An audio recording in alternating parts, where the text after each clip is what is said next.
that feeling of being embarrassed. And the thing is that shame is actually designed to protect us. Way back in our ancestral times, we operated in groups of about 100 to 150 people. And the reason why we did that was so we could all cooperate with each other, we could work together in harmony, and ultimately, we could survive. So when we did something a bit silly that the tribe leader didn't like, we were made to feel shame, so that we didn't get hoiked out and ultimately die. That's the reason why we feel shame. And also, it's the reason why glossophobia, the fear of public speaking, is one of the most commonly reported social phobias around. My first walk of shame happened around this age. Look at little old me with my pudding bowl haircut. I was about 5 years old at this age, there's my bro. And at this time, I had been around my friend's house and we were mucking around, accidentally fallen into and pulled down my friend's mum's vest curtains. And I remember cringing with embarrassment as they loomed over me with disdain. And as a 5-year-old does, all I could do was just put my head down and walk past them and completely ignore them. Now this is a fairly innocuous situation, but I'm sure that you can relate to many situations where you may have felt that sense of embarrassment and shame. This happened to me quite a lot in my childhood, and so I built up beliefs around myself to be the quiet one, to be, as Mariana says, the people pleaser, to keep the peace, to keep things quiet, because I did not want that feeling. I did not want the feeling of being in the spotlight, and I did not like the feeling of being embarrassed, because I always went into the workplace. I had a belief that nice girls come last. And I was told so by bosses. I was told, you're too nice. You're not assertive enough. You need to put your hand up more. You need to speak up more. Nobody knows how good you are, and therefore you won't get chosen for things. And this was a bit confusing for me, because I didn't know how else to be. I certainly didn't want to shout any louder, or not be myself, and so I took on some tactics. I adapted. The first was, I knew that I cared about people, and so I used my empathy strength to climb the corporate ladder in learning, leadership, and talent development. And the second was, outside of work, I got into Andrew. And I realised that when I was on the stage and I was prepared, when the spotlight was on me and I knew about it, I could have a sense of confidence. I had a sense of armour about me. And so I used these two tactics to climb the corporate ladder. I showed them, I got there, and then it all went wrong. I got diagnosed with an anxiety disorder and imposter. That fraudulent feeling, that shame. I would stand in boardrooms where previously I'd held a room and I'd helped people to hold a room, couldn't do it anymore. And so I ran away. I ran away from the career. I literally ran away. I ran out of the offices in London after having a huge panic attack, crouched in a phone box, and vowed to myself, I am never, ever going to stand up in front of a room full of people again. Yes, I am, because it got so bad that I ended up being completely recluse for about 4 years, not being able to speak to people, not being able to talk to people on the street, and I knew that I had to do something about it. And so I went on my journey to bold. And the journey to bold involved unlearning a lot of those things that had built up since childhood. It involved rewiring a lot of the beliefs that I held about myself about being able to speak up. It involved finding a way to have a voice where I didn't have to shout, because I wasn't one of those people that liked to speak really loud. And so I did. I went on that journey, I learned lots of things, and that's why I'm standing here in front of you today. And since I went on that bold journey, I've done so many things. I wanted to prove to myself that I could stand up in front of a room full of people again. And so I put 3 red letters on my vision board, and 8 months later, I was standing on the stage at the Brighton Dome in front of 1,500 people for a TED talk telling my story. And then after that, I became a curator and speaker coach for TED. And my mission now is to help as many people as possible share their ideas with courage, even though you don't have to shout. I've got a podcast called Words That Change Lives, and I'm completely embodied on a mission to help people harness the power of their words to change lives for the better. However, we need to get real. It's crazy out there. The world has gone a little bit mad of late. Now I know that I'm speaking to a room full of people who are all about connection, and face-to-face is everything that you stand for, and I love that. However, we can't, in the digital world, which we are all part of, it's incredibly noisy. Connection is down, even though we want it to be up. We have so many more ways of connecting with each other now, and yet we feel less connected than ever.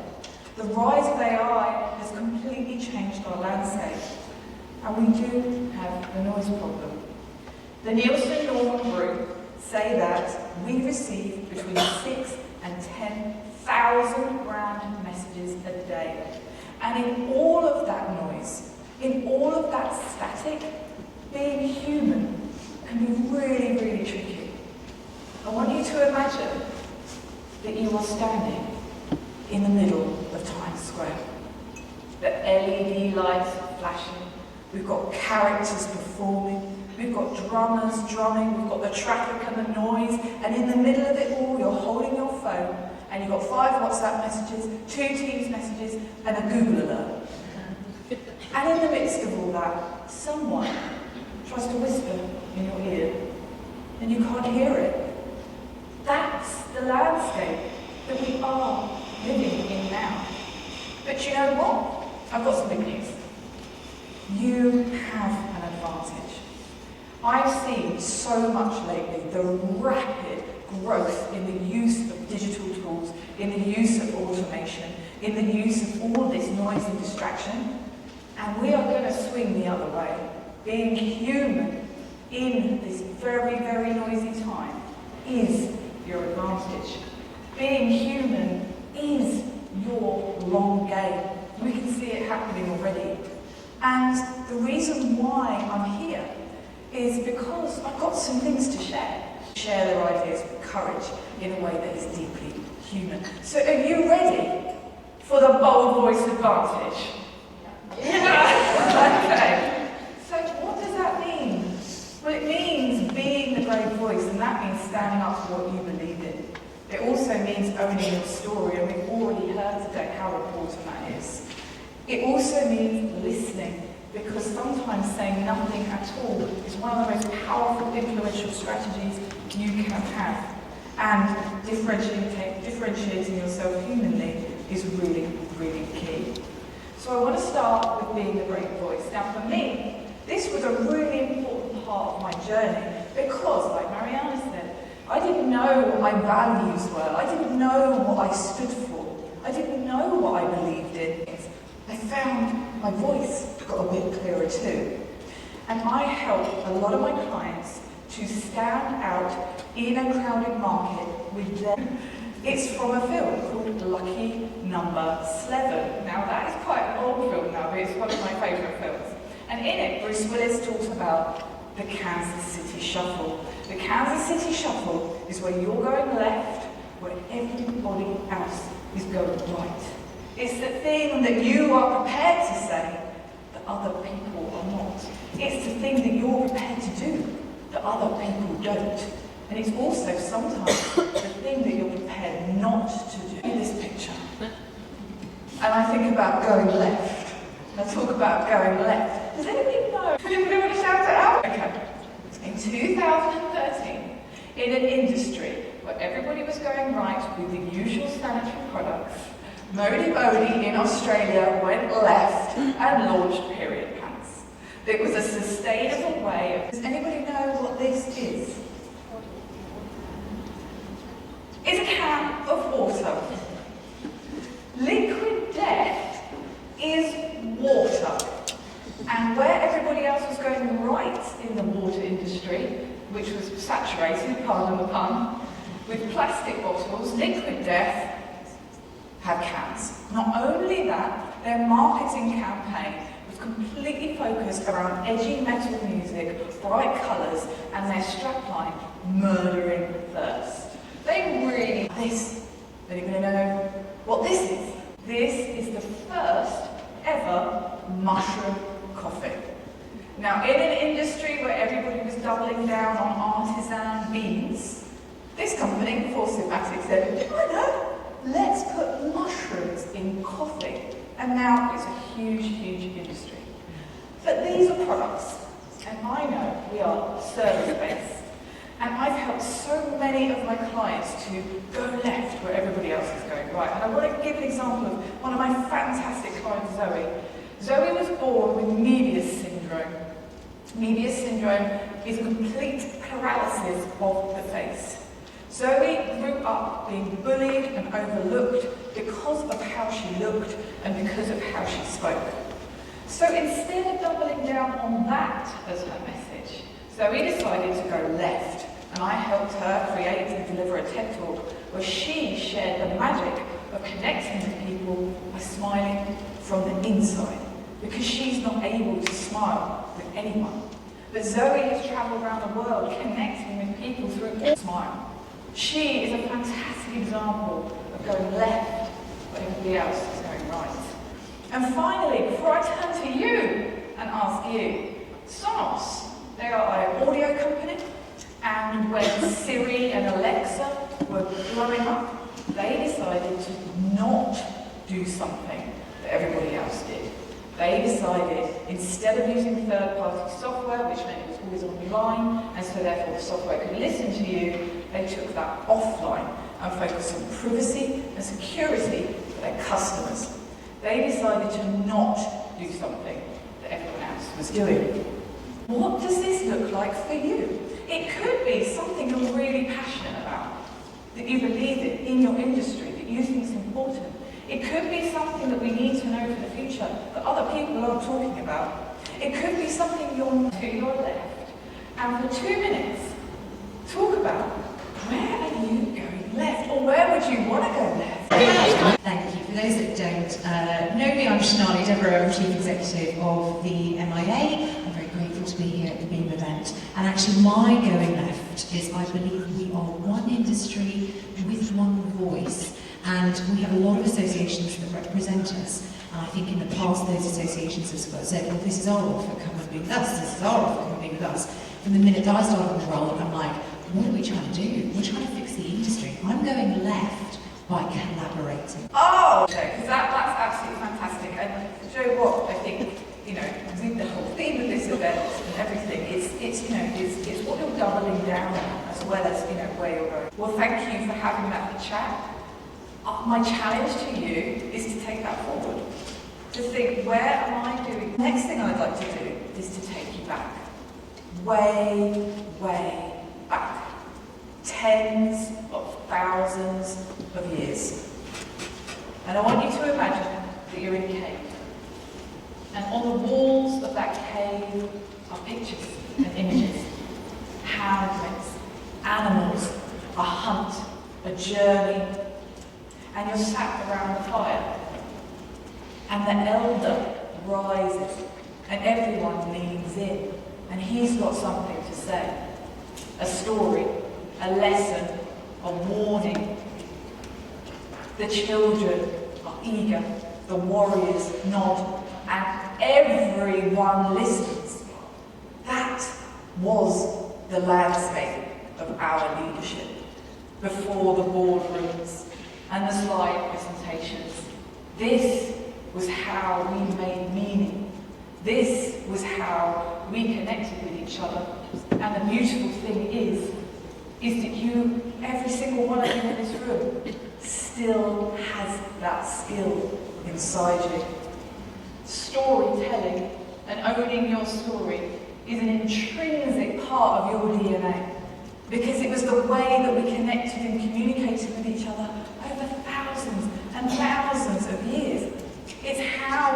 make meaning. It's how we made meaning. When we didn't know what that orange ball of fire was in the sky. True story. But these days, we have spot story with data and credentials and facts.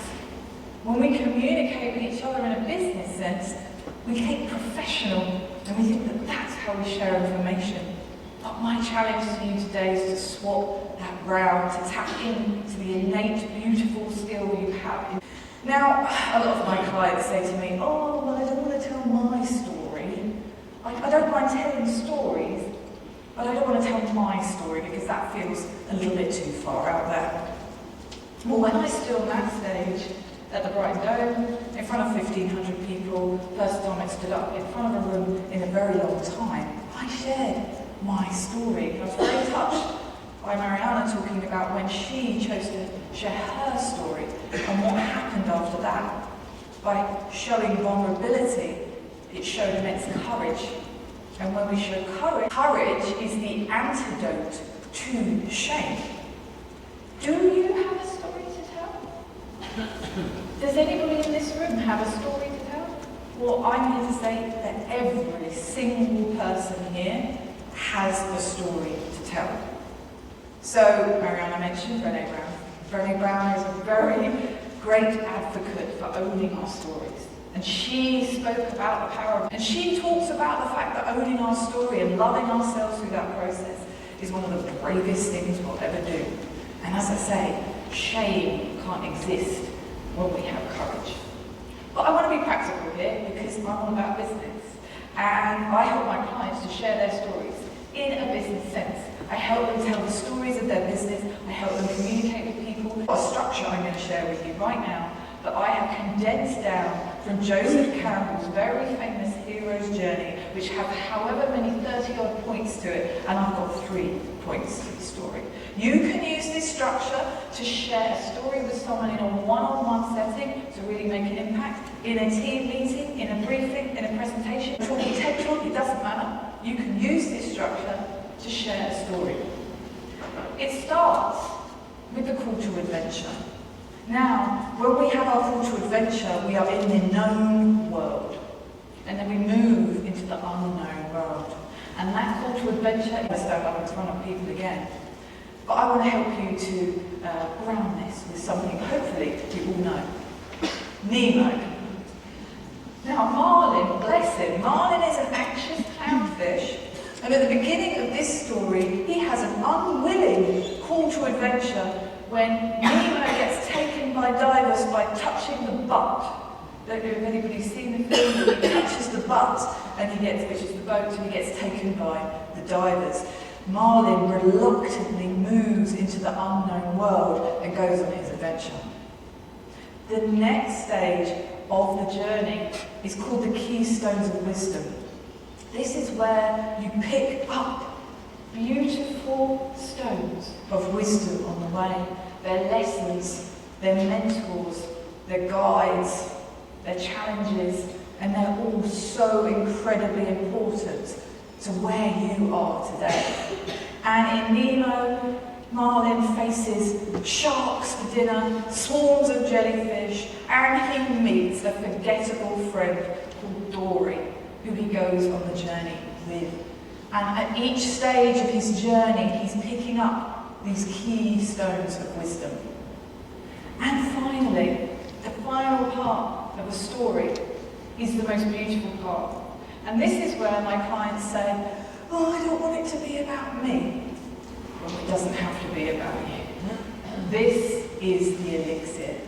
The elixir is what you distill from your journey that you can give. Imagine a spoon that you're giving the elixir to every single person in your community. It's the thing that you give them as a result of your journey. The journey isn't about you anymore. It's about how you can help others with your message. It's about how you can inspire other people because of the journey that you've been on, because of the things that you've learned, because of your keystones of wisdom. It's not about you anymore, it's about other people. And that's leadership as well.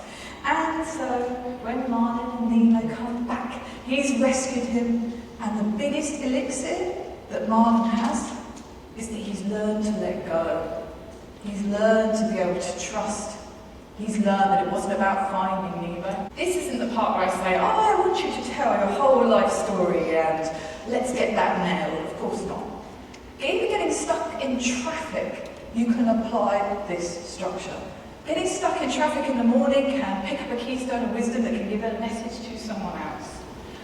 What small story do you have that could reveal something bigger? Has something happened today? Have you read something? Did you see something on the news? Did you listen to something on a podcast?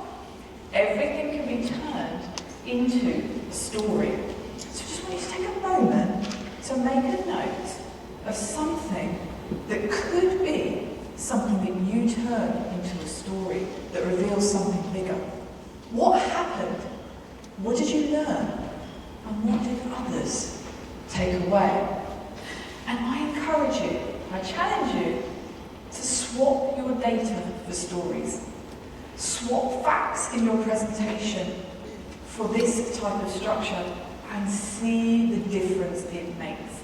You can put storytelling in your day-to-day interactions and you can make magic. You can connect way more than if you're using stats and credentials and facts and see the impact it makes. It's beautiful.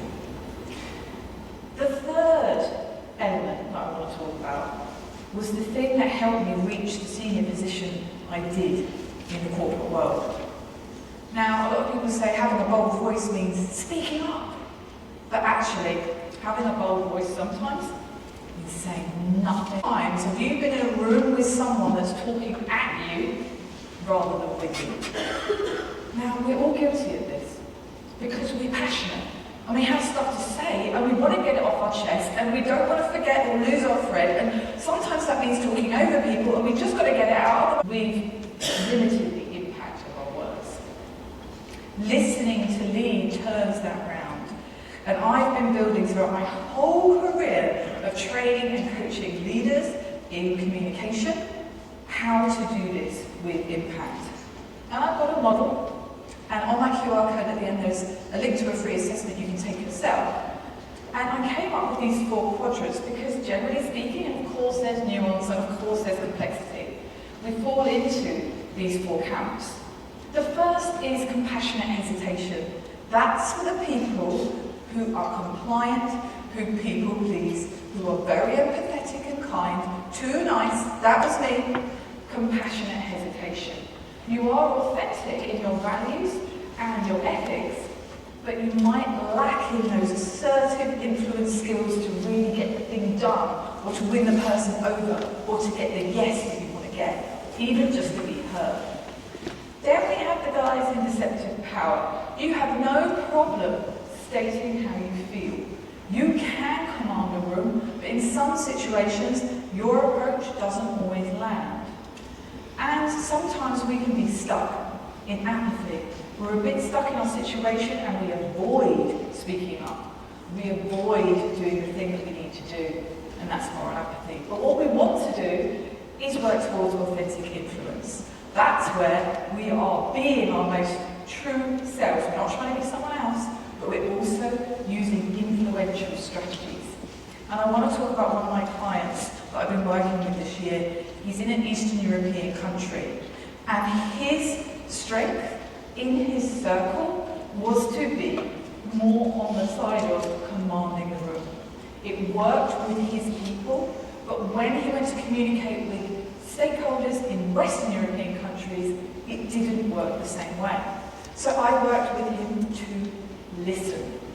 And I use strategies called push-pull influencing style. And I liken it to this. You're going to be sometimes someone who speaks from the front. You need to lead. You need to tell people what's happening. It's really important. But in some situations, in fact a lot of situations, it's really important to be the magnet.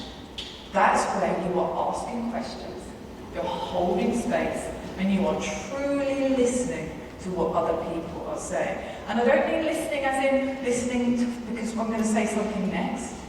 I mean listening deeply, clarifying, back. So what I'm hearing is this, because do you know what?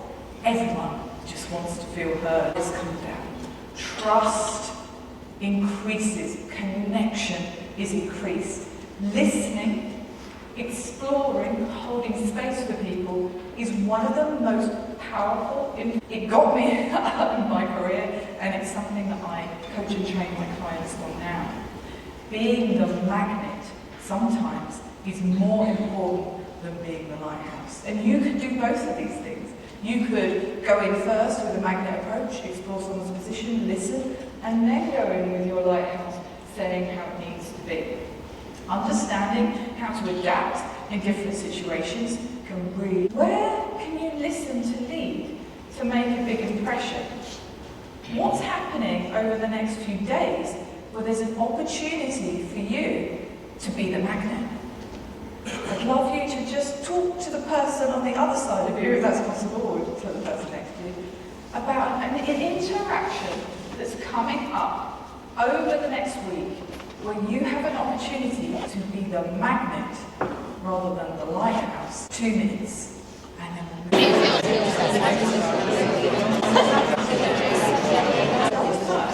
What opportunity do you have coming up in the next week? We're going to move on to the final part, which I feel is one of the most crucial that we are facing at the moment.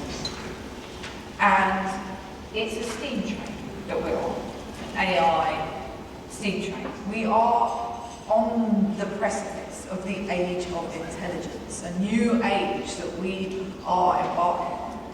And so many crazy things are happening, and I'm sure you've got lots of stories, but one that stuck out to me recently was my client was in a networking group online. It was a Facebook group. They were posting, they were chatting, and someone was connecting with them in the Facebook group. So they decided to send them a message. When they introduced themselves and said, "We've been chatting in the group," the person didn't know who they were. They said, "Oh, that wasn't me. That was my AI chatbot interacting with you in the Facebook group." So this person had taken on board an AI chatbot that was showing up online and representing them, and we see this happening all over the place. But what happens instantly when we find that out, when we see that?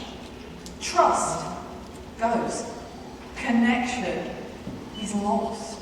We mistrust that person's values, we mistrust how they are showing up. And this is a really important point. The AI is here to stay, and it's really, really good. And it is amazing in many, many ways. But when we replace crucial... Another example is, if this is a few years ago now, and things have accelerated hugely since then, but Sports Illustrated in 2023 published a load of articles. It's not exposed. Sports Illustrated, who are renowned within their industry, faced a huge backlash. Massive mistrust. They blamed it on a third party and didn't take ownership, but the damage was done. And I see this time and time again, and I'm working with more incredible people in this part of the world to do with AI. And I've built many custom tools myself, and I use them to co-create with my clients, and I completely see the benefit of collapsing timelines and increasing efficiencies. But one client that I've been working with to create a signature keynote talk around this subject is Ellie. Ellie Tang-Smith is the COO of robotics company Bo. Bo are at the cutting edge of integration with AI and robots. She's really at the forefront of this industry. And her signature keynote talk is about nurturing wild creativity. She's going left when everybody else is going right. She's talking about how if we don't intentionally protect space for thinking, creativity and joy, we risk becoming as indistinguishable as the machines we are creating. She talks about nurturing your wild, much like Mariana was talking about, having fun for fun's sake, really doing those things that tap into your inner child in a world where it's more increasing the automation and AI is taking over. And the way that I'm combating this is with my clients, I tell them about what I call the AI sweet spot. Now, it's about embracing AI technology in many ways, but it's about understanding where the human is placed within that technology. The sweet spot is being able to use the AI to enhance what we do, to collapse the timelines, to improve the efficiencies with the human at the centre. And a way that I like to talk about this is by applying digital empathy to everything you do. So if you think about your customer journeys that have online interactions, or where you might be using automation, or you might be using AI, or you might be thinking about using it, is to ask these 3 filter questions. First, where on this journey, and I know I'm talking to connected people who deal with face-to-face events, however AI is here to stay and it is increasing, where is empathy needed? Number 2, where is creativity welcome? Because human creativity is artisanal. It is something that we really must hold on to. And third, where is connection missing? We don't want to fall into the trap of saying it can do everything for us and then breaking trust and connection by automating things where the human needs to be involved. So my challenge for you today is, where is the opportunity to differentiate humanly in your day-to-day? Just have a put the filter on that. Where can you apply digital empathy in everything you do? So on the journey that I've been on from that quiet, shy girl who read really easily to going on that bold journey, learning all the things I have and helping people the way I do now, these 4 things really have stood out to me, which is why I wanted to share them with you today. It's about going left where everyone else is going right. It's about owning your story, because we all have one. It's about listening to lead and influencing people by saying nothing at all. And it's about being the human in an AI-driven world. And before I finish, I just want to close with my client Celia, who has an event venue. And she embraced bold fantastically in her quirky llama, bow tie wearing llama venue, because she went left where everyone else went right by changing the way that we see different celebrations. And she's come up with a day called Conscious Day and the Conscious Revolution, and she's looking at how we look at celebrations differently. She's owned her venue. She listened to lead by co-creating with her customers different ways of doing things, and she differentiated humanly by becoming B Corp certified, putting loads of sustainable measures in her practices day to day. She is delivering a TED Talk this year and she's talking about this sort of stuff, but I had to give her a mention because of her venue. It's really, really fantastic, and she's a great example of having a bold voice advantage. So to close, really it's these 4 simple things. Be brave, share, listen, and most importantly, connect. Thank you so much. I've really enjoyed today. And